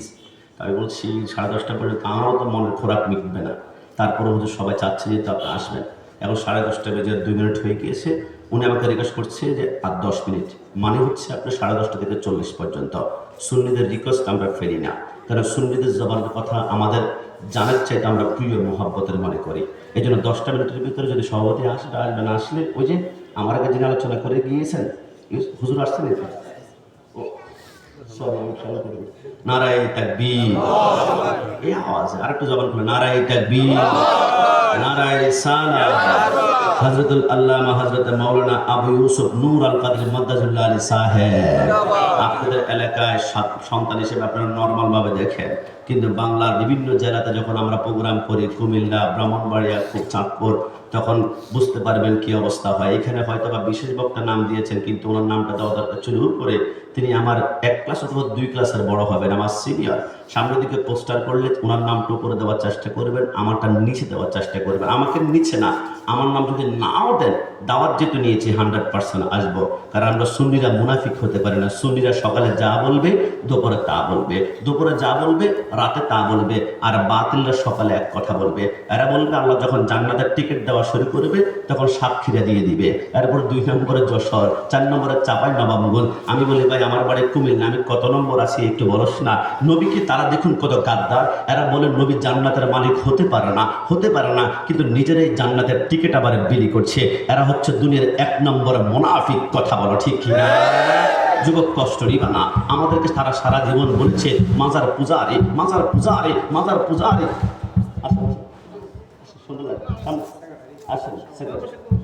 মাজার পূজার যুবক শোনো, সারা জীবন আমাদেরকে মাজার পূজার। আমরা বলেছি ভাই আমরা মাজার পূজা করি না, আমরা করে জিয়ারত। সূরা ফাতিহা, সূরা ইখলাস 3 বার আমরা দুরূদ শরীফ পড়ি। আমরা বলি আল্লাহ, আমরা জানি আল্লাহর ওলি নিজ ক্ষমতায় কিছু দিতে পারেন না, তবে আল্লাহ প্রদত্ত ক্ষমতা বলে নিঃসন্তানকে সন্তান দিতে পারেন। আমাদেরকে তারপর জোর করে মাজার পূজারি, মাজার পূজারি, মাজার পূজারি। আমার আল্লাহ এমন ধরা ধরেছে, এখন নিজেরাই মন্দিরে গিয়ে গীতা পাঠ করে ঠাকুরের ভূমিকা পালন করছে। ডানা হাত তুলে বলো ঠিক না? সারা জীবন বলেছে জিলাপি খোর, জিলাপি খোর, জিলাপি খোর। আমরা বলেছি জিলাপি খাওয়া হালাল না হারাম? বলে হালাল। তো জিলাপি খাওয়া মিষ্টি, রাসূল বলেছেন বেশি করে মিষ্টি খাও। মিষ্টি খেলে কথা মিষ্টি হবে, চেহারা মিষ্টি হবে। মিষ্টি খেলে আমি রাসূলের একটা সুন্নাত আদায় হবে। একটু জামান খুলে বলে সুবহানাল্লাহ। এরপর আমাদেরকে জিলাপি খোর, জিলাপি খোর, জিলাপি খোর বলেছে। এখন তাদেরকে আমরা বলবো প্রসাদ খোর, প্রসাদ খোর, প্রসাদ খোর। ডানা হাত তুলে বলো ঠিক না? না, কষ্ট নিবেন না। কত টাইপের মুনাফিক, আপনাদেরকে সাবধান করতে হবে, না হয় কিয়ামতের ময়দানে আমার জিহ্বা আগুনের কাছে দ্বারা কাটবে। আমরা সকলেই জানি ইদা সামাউ ফাতারাত, কিয়ামতের ময়দানে কিয়ামতের ময়দানে 4টে স্টেশন হবে। একটা মিজান, একটা ফুলসিরাত, একটা হাউজে কাউসার, আর একটা হচ্ছে আসা আইয়া মাআসাকা রাব্বুকা মাকামাম মাহমুদা।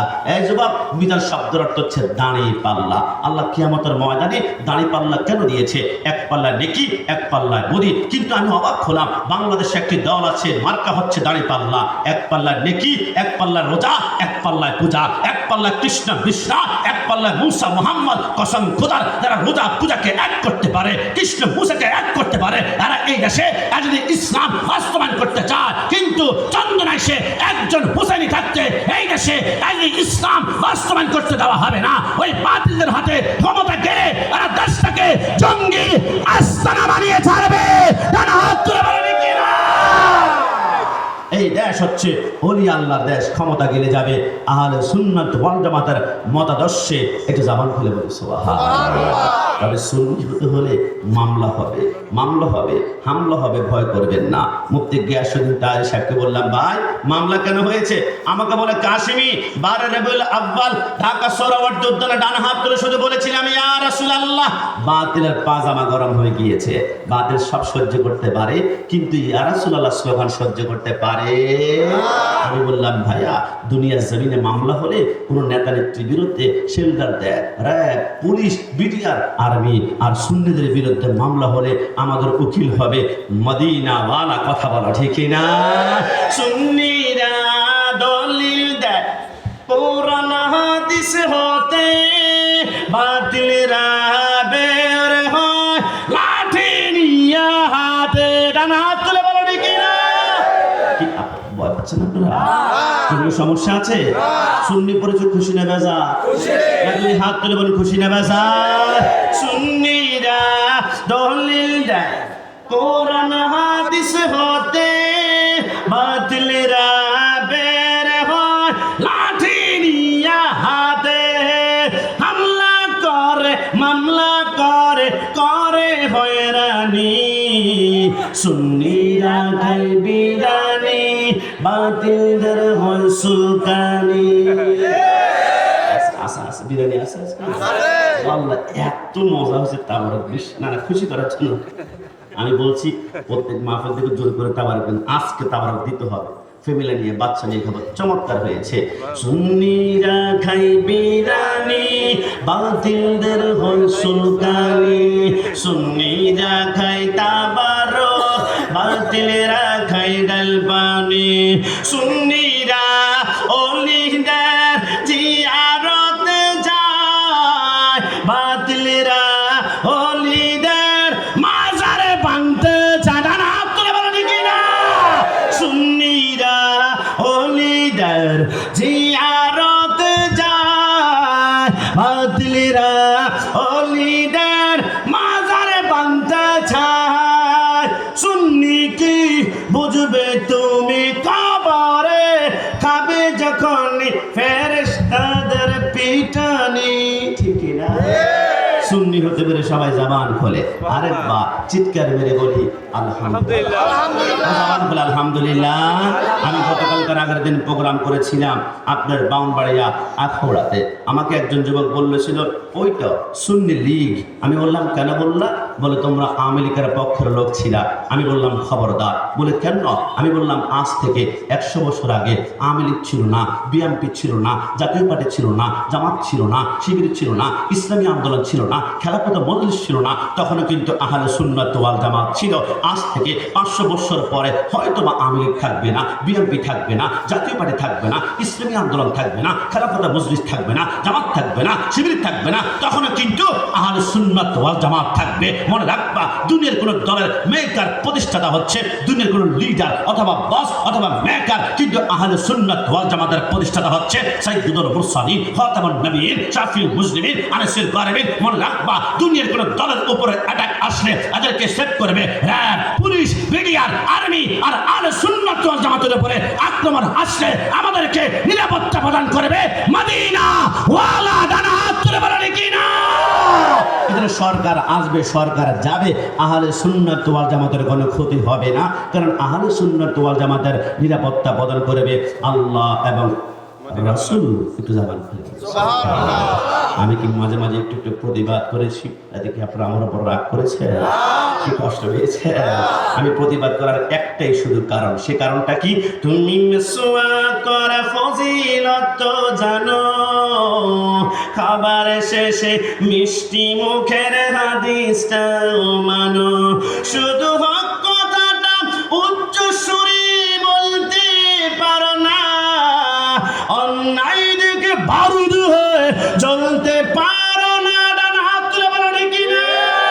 কেমন মুসলমান তুমি একটু বলো না কেমন তোমার ঈমান একটু ভাবনা তুমি মিসওয়াক করা ফজিলত জানো রব্বুল আলামিন প্রত্যেককে রাসূলের প্রেম অন্তর নিয়ে রাসূলুল্লাহর কদমে গোলামি করার তৌফিক দান করুন আমিন মন থেকে বলুন তো আমাদের প্রত্যেকটা দোয়া আল্লাহর কুদরতি কদমে কবুল হোক আমরা সকলে চাই কি চাই না চাইতে হলে দুইটা জিনিসকে পরিহার করতে হবে গৌসুল আজম বলে আমি রাস্তা দিয়ে হাঁটতে লাগলাম নদীর পাড়ে একজন বুড়ি কান্না করছিল আমি জিজ্ঞেস করলাম বুড়ি আম্মা কেন কান্না করছেন আমার সন্তান 12 বছর আগে বিবাহ করে তার বউ নিয়ে আসার সময় নদীর মধ্যখানে পড়ে মৃত্যুবরণ করেছে সন্তান নাই সন্তানের জন্য কান্না করে গৌসুল আজম বলে 12 বছর পর সন্তানটা যখন এখন যদি আপনার সামনে হাজির হয় আপনি খুশি হবেন বলে কেমন সম্ভব সন্তান 12 বছর আগে মৃত্যুবরণ করেছে মৃত্যুবরণ করার পরে মাছ খেয়েছে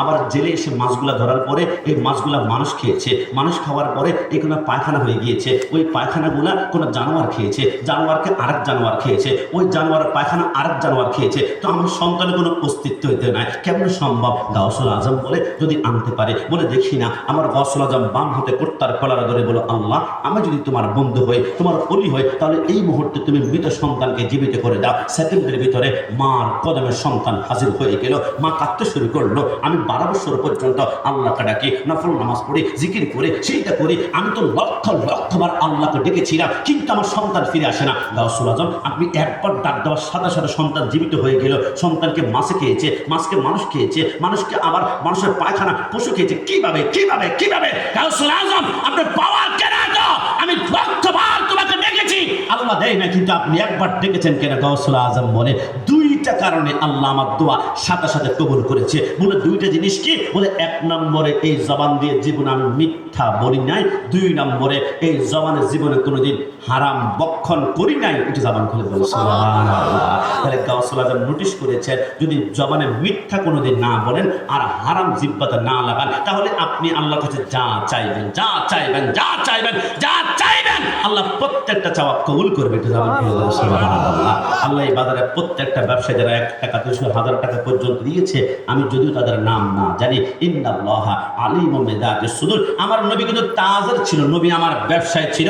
ব্যবসা যদি রাসূল সুন্নাত মোবারক করেন তাহলে কাস্টমারের সাথে কথা বলা ইবাদত, আমার মাল দেওয়ার সময় ইবাদত, টাকা ক্যাশের ভিতরে ঢোকানোর সময় ইবাদত। রব্বুল আলামিন এই ব্যবসা রাসূলের সুন্নাত মোবারকের মতন করে আমাদের জীবনটাকে রাসূলুল্লাহর কদমে আমরা কোরবান করতে পারি। সবাই বলি আমিন। বিশেষ করে আমরা খাস করে একদম মন থেকে দোয়া করব, বারবার বাংলাদেশের সাবেক প্রধানমন্ত্রী বেগম খালেদা জিয়া, তিনি দুনিয়া জমিন থেকে মৃত্যুবরণ করেছেন। আজকের বিলাদ কিয়াম লাখো সালাম। আল্লাহ প্রত্যেকটা যে আমলটা তোমার কাছে পছন্দ হয়, পছন্দনীয় আমল উসিলায় তার জিন্দেগির গুনাহগুলো মাফ করে কবরটাকে জান্নাতের বাগান বানিয়ে দিন। সবাই জামান খুলে বলুন আমি তিনার জন্য একবার নয় 1 লক্ষ বার দোয়া করতে পারবো, কারণ তিনার জবান দিয়ে রাসূলের শানে জীবনে গাদ্দারি বের হয় নাই, ওলি আল্লাহর শানে বেয়াদবি বের হয় না। কিন্তু প্যারেড ময়দানে একটা তাফসীরি কারাগার তার কাছে, চট্টগ্রাম প্যারেড ময়দানের বিশাল মুফাসসির কোরআনের পাখি, তাকে যদি দোয়া করার জন্য বলে, এক পাশে বুলেট ধরবে আর এক পাশে দোয়া করার জন্য বলবো যে বুলেট দিয়ে গুলি মারো, গুস্তাখে রাসূলের জন্য কখনো হাত তোলা যাবে? আমার স্ত্রী রাত 3টা বাজে যদি নবীকে গালি দেয়, 1 তালাক 2 তালাক 3 তালাক, রাস্তার মুচি যদি নবীকে ইয়া নবী সালাম আলাইকা বলে সালাম দেয়, সেকেন্ডের ভিতরে বুকের সাথে জড়াই করব, কারণ আমাদের দুশ্মনী হবে নবীর দুশ্মনীর কারণে, বন্ধুত্ব হবে নবীর প্রেমের কারণে। কথা বলা ঠিক কিনা? রব্বুল আলামিন মৃত্যুর আগ পর্যন্ত রাসূলুল্লাহর গোলামিতে আমাদেরকে কবুল করুক। সবাই বলি আমিন। সর্বোচ্চ মাহফিলটা আর আমাদের আধা ঘন্টা চলবে, এরপরে প্রত্যেকের হাতে ইনশাআল্লাহ আপনার তাবারক বিরিয়ানি না বিরিয়ানি কিন্তু নিউ মার্কেট মোড়ে পাওয়া যায়। হাজি বিরিয়ানি, কাচ্চি বিরিয়ানি, সুলতান ডাইন, মেজান হাইলে আইন, নতুন একটা বিরিয়ানি পুরুষ বিরিয়ানি। আমি যখন শান্তিরাট প্রোগ্রাম করে মজ্জারটা পার হচ্ছিলাম, আমার পাইলট ড্রাইভার বলে হুজুর পুরুষ বিরিয়ানি, ওসমান আকাশ খাবেন নাকি? আমি বললাম কটা বাজে? 3টা। ও মানুষ তাহলে কম থাকবে, চলো আমরা একটু খেয়ে আসি। গিয়ে দেখলাম কমই মাদ্রাসার 12 থেকে 13 জন ছাত্র বসে বসে উরুজ বিরিয়ানি খাচ্ছে। আমি বললাম দোস্ত উরুজ তো মানো না, বিরিয়ানি তো ঠিকই চলছে। মুস্কি মুস্কি হেসে বললো হুজুর দিনের বেলা আসতে পারি না। টুপির দিকে তাকায় বলো ওহাবি ওহাবি ওহাবি। রাতের বেলা সিক্রেটে গোপনে গোপনে আসলাম, এখন আপনি কাশ্মীর খপ্পরে পড়ে গিয়েছি, এখন আর রেহাই নাই, প্রত্যেক মাহফিলে 12টা বাজে ছেড়ে দিবেন। আমি বললাম দোস্ত তুমি যে উরুজ বিরিয়ানি খাচ্ছ, এটা তো নেমপ্লেট লাগানো হয়েছে, ট্রেন্ডিং একটা নাম ব্যবহার করা হয়েছে। তেল যদি 2 নম্বর পড়ে, মশলা 2 নম্বর, পেটের নিয়ামতের চাইতে কিয়ামত বেশি হবে। কিন্তু প্রকৃত উরুজ বিরিয়ানি খেতে চাও, জামিয়া আহমদিয়া সুন্নি আলিয়ার ময়দানে চলে যাও। উরুজ বিরিয়ানি খেতে চাও, কাউসার মাইজ ভান্ডারের কদমে চলে যাও। উরুজ বিরিয়ানি খেতে চাও, জাহাঙ্গীরের দরবার শরীফে চলে যাও। উরুজ বিরিয়ানি খেতে চাও, মুহসিন আউলিয়ার কদমে চলে যাও। উরুজ বিরিয়ানি খেতে চাও, শাহ মালিক কুতুবের কদমে চলে যাও। উরুজ বিরিয়ানি খেতে চাও, আজকে চন্দনের স্থানের সামনে ব্যবসায়ী ভাইদের মাহফিলে চলে আসা, বিসমিল্লাহি ওয়ালা বারাকাতি বিল হুকমা দিবা। মৃত্যু ছাড়া যে কোনো রোগকে ভালো করবে কে? আল্লাহ। জবান খুলে কে? শাহাদাত আঙ্গুল উঁচু করে বলেন না কে? রব্বুল আলামিন মৃত্যুর আগ পর্যন্ত রাসূলুল্লাহর গোলামিতে আমাদের জীবনটা কোরবান করার তৌফিক দান করে। সবাই বলি আমিন। 10:30 মাইকটা পেতাম, 12:30 11টা পর্যন্ত আলোচনা করতে পারতাম, তাহলে আমার মনের জ্বালা রাসূলের প্রেম কোরবান করতে পারতাম ইনশাআল্লাহ। অন্য কোনো সময় অন্য এক সময় দেখা হবে। আজ থেকে 3 বছর আগে কিন্তু আমরা একবার এখানে এসেছিলাম, আবার এসেছি। রব্বুল আলামিন বারবার আনুন। আপনাদের সাথে আমার রক্তের চাইতো দামি সম্পর্কের নাম হচ্ছে ইমানি সম্পর্ক। কথা বলো ঠিক কিনা? আমার পরে এখন আলোচনা করবেন আপনাদের সকলের সুপরিচিত আমার সম্মানিত বড় বাইতুল্লাহ হযরতুল আল্লামা মাওলানা মুহাম্মদ আবু ইউসুফ নূর আল কাদরি মাদ্রাজুল্লাহ আলী, তিনি ভাইস প্রিন্সিপাল তৈবিয়া কাহরিয়া সুন্নিয়া মাদ্রাসা হাজীপাড়া চন্দনায়। সবাই জবান খুলে বলি মারহাবা। ভাই আওয়াজে মানছেন? ডান হাত তুলে বলি মারহাবা। আমরা সবাই বলবো, সবাই বলি ইনশাআল্লাহ। তাবারকটা নিয়ে যাব এবং আপনারা নিয়ত করে খাবেন। ওয়ামা তাওফীক ইল্লা বিল্লাহ। আব্বা আসতে এদিকে একটু। আসসালামু আলাইকুম ওয়া রাহমাতুল্লাহ। আসসালামু আলাইকুম। মারহাবা মারহাবা। এতক্ষণ ধরে কোরআন সুন্নাহর আলোকে গুরুত্বপূর্ণ তকরীর পেশ করলেন আল্লামা গোলাম রাব্বানী কাসিমি মাদ্রাজুল আলী চন্দনা থানা সদর ব্যবসায়ী কল্যাণ পরিষদের পক্ষ থেকে ওনাকে অনেক অনেক ধন্যবাদ ও মোবারকবাদ। এখন শুভেচ্ছা বক্তব্য রাখবেন